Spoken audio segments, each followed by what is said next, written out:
Welcome, in front of me is a OPPO Reno 14 and today I will show you how we can insert SIM and SD card into this device.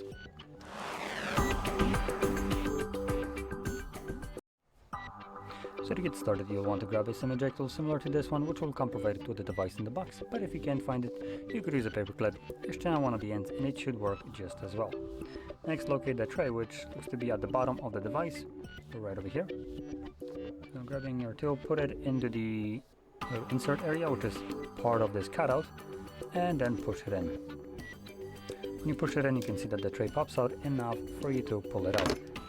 And it looks like I actually lied. There is no SIM or SD card support, so I'm gonna keep that to the side. We only have dual SIM support, and that's it. Now, once you place the card on the tray, make sure that it is laying flush on the tray. It shouldn't be falling out of the tray if you flip it upside down. Next, pop it back into your device, and the card, there we go, should start working right away, hence why it's popping up with the SIM card pin.